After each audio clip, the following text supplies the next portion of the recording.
The Toronto Blue Jays have been one of the most aggressive teams in baseball this offseason when it comes to upgrading their pitching staff, and just when you thought they were done making moves, new reports suggest they might not be finished yet. The front office has already made significant additions by bringing in Dylan Cease and Cody Ponce to strengthen what was already a pretty solid rotation. These weren't minor league depth signings either. We're talking about legitimate major league arms who can eat innings and give quality starts. But here's where things get really interesting.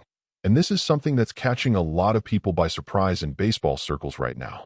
Despite having what appears to be a complete and full rotation, the Blue Jays were reportedly making a serious push for Framber Valdez before he ultimately decided to sign with the Detroit Tigers. That tells you everything you need to know about Toronto's mindset right now. They're not satisfied with just being good. They want to be dominant, especially when it comes to pitching. When you're going all in for a championship run, you can never have too much pitching depth, and the front office clearly understands that reality. The fact that they were willing to pursue Valdez even after adding Cease and Ponce shows just how committed they are to building a rotation that can compete with anyone in baseball. Make sure you hit that like button if you appreciate this kind of aggressive approach from the Blue Jays management, because not every organization is willing to spin like this to improve their roster. Now that Valdez is off the board and wearing a Tigers uniform, the question becomes what's next for Toronto? According to respected MLB insider John Heyman, the Blue Jays could potentially pivot to several intriguing options. One name that's generating buzz is Zach Gallen, the Arizona Diamondbacks right-hander who's been a workhorse over the past several seasons. Heyman also mentioned the possibility of reunions with Max Scherzer and Chris Bassett, both of whom pitched for Toronto last year and could be familiar faces returning to the organization. These aren't just random speculation either. Heyman specifically noted that the Blue Jays were big winners this offseason and are doing everything they can to get back to the World Series, which means they're keeping all options open when it comes to roster improvements. The idea of adding Gallen might seem surprising at first glance because, as I mentioned earlier, the Toronto rotation already looks pretty well stocked. But when you really think about roster construction and what it takes to win in October, having another reliable arm who can slot in the middle of your rotation makes a ton of sense.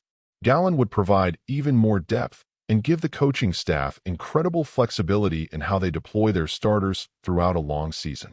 You never know when injuries are going to strike or when someone's performance might dip unexpectedly. So having quality options beyond your top 3 or 4 starters is absolutely crucial for championship contenders.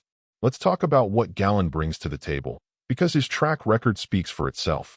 Last season with Arizona, he made 33 starts and posted a 13-15 record with a 4.83 ERA.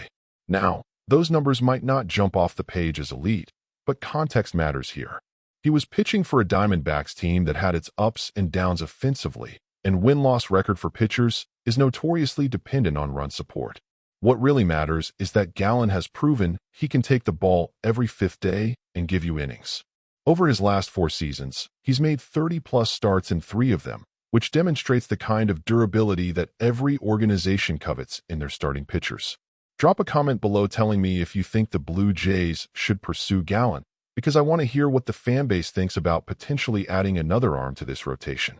Durability is something the Blue Jays specifically value when building their rotation, and for good reason. You can have all the talent in the world, but if a pitcher can't stay healthy and take his regular turn through the rotation, his value diminishes significantly. Gallen has shown he's as reliable as they come in terms of availability, and that consistency is worth its weight in gold over a 162-game season. It's also worth mentioning that Gallen was an all-star in 2023, which proves he has the capability to pitch at an elite level when everything's clicking. If the Blue Jays believe they can get him back to that form, adding him would be a masterstroke that would give them one of the deepest rotations in the entire American League. Beyond Gallen, the possibility of bringing back Max Scherzer is absolutely fascinating and deserves serious consideration. The Blue Jays signed Scherzer last offseason specifically to bolster their rotation and add veteran leadership to a clubhouse that needed experienced voices who'd been through championship runs before. While his regular season numbers weren't spectacular, he went 5-5 with a 5.19 ERA in 17 starts. The real story was what he did when the games mattered most.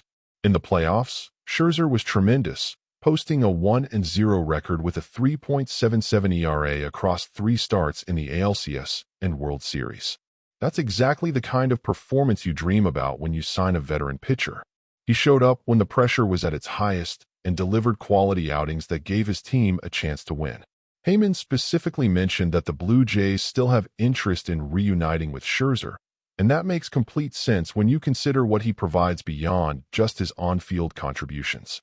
This is a guy who's won multiple Cy Young awards, who's pitched in countless high-leverage situations, and who knows what it takes to win championships. That experience and knowledge is invaluable in a clubhouse, especially for younger pitchers who can learn from watching how Scherzer prepares and competes. At 41 years old, he's still incredibly competitive and has indicated he wants to pitch a full season rather than just being a spot starter or reliever. That competitive fire is what makes Max Scherzer special, and it's why teams are still interested in his services despite his age. However, there's an interesting wrinkle to the Scherzer situation that fans need to understand. According to Ken Rosenthal, another highly respected baseball insider, Scherzer isn't going to rush into signing with just any team. He's healthy and ready to pitch, but he's also at a point in his career where he can afford to be selective about where he plays. Rosenthal specifically noted that Scherzer is content waiting until after opening day, if necessary, to find the right opportunity with one of his preferred clubs. This is a strategy we've seen veteran pitchers employ before.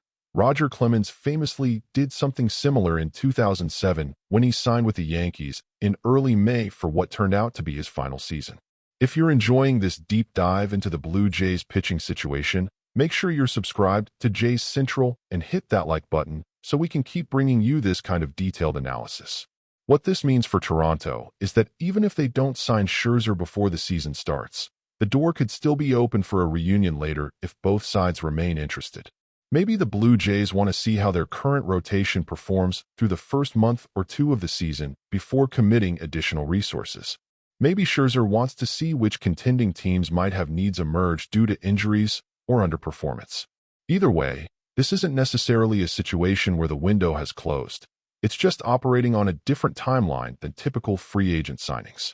Scherzer can afford to wait at home with his wife and 4 kids until he gets an offer that checks all his boxes in terms of team quality, role, and compensation. The Chris Bassitt possibility is another intriguing angle that Heyman brought up. Bassitt pitched for Toronto previously and knows the organization well, which would make any potential reunion seamless from an integration standpoint. He wouldn't need time to adjust to a new clubhouse culture or learn how the coaching staff operates. He could literally show up and be ready to contribute immediately. That familiarity works both ways too. The Blue Jays know exactly what they're getting with Bassitt in terms of his stuff, his makeup, and how he fits into a rotation. There are no surprises or unknowns, which reduces risk when making personnel decisions. Comment below and let me know which of these 3 pitchers, Gallen, Scherzer, or Bassitt, you'd most want to see in a Blue Jays uniform. All 3 bring different strengths and would address the rotation in different ways, so I'm genuinely curious where the fanbase stands on these potential additions. The fact that we're even having this conversation shows how serious Toronto is about winning right now, and that should excite every single person who bleeds blue. Now, here's the thing that makes all this speculation even more interesting. Toronto's rotation already appears to be completely set when you look at the current depth chart. Adding another pitcher at this point would genuinely be surprising given that they've already assembled what looks like a full complement of starters. Let's walk through who's currently slotted into the rotation so you can understand just how loaded this pitching staff already is. You've got Dylan Cease, who they just signed and who brings ace-level stuff when he's on. You've got Cody Ponce, another recent addition who provides quality innings. Kevin Gausman has been one of the most reliable starters in baseball over the past few years and anchors the middle of this rotation. Shane Bieber, when healthy, is a former Cy Young Award winner who can dominate lineups. And Trey Yesevich has shown promise and deserves a shot to prove he belongs in a big league rotation. But wait, there's more. Jose Barrios is still on the roster and under contract, and he's been a solid mid-rotation arm for years. Bowden Francis had moments last season where he looked like a legitimate major league starter and proved he can get outs at the highest level, though he'll likely begin the year in AAA as organizational depth. When you list it all out like that, it becomes clear just how deep Toronto's pitching situation really is. They have legitimate options, quality depth, and enough arms that they can withstand an injury or two without completely falling apart. That's the position you want to be in as a contending team. So why would they even consider adding someone like Gallen, Scherzer, or Bassett when the rotation seems full? Because championship teams understand that you can never have too much pitching, and roster construction isn't static. It's fluid throughout the season. Guys get hurt, performance fluctuates, and having quality options gives you the flexibility to make moves when necessary. Maybe one of these pitchers starts the year in the bullpen and transitions to starting if needed. Maybe someone gets traded to address a different positional need. Maybe the front office is thinking about October and wants to have as many quality arms as possible for a deep playoff run where you might need 6 or 7 starters instead of the usual 5. The Blue Jays rotation heading into 2026 is undeniably stronger than it was a year ago, and pitching is going to be a major strength of this roster regardless of whether they make any additional moves. The combination of established veterans and younger arms gives Toronto the kind of pitching depth that can carry a team through 6 months of regular season baseball and into October.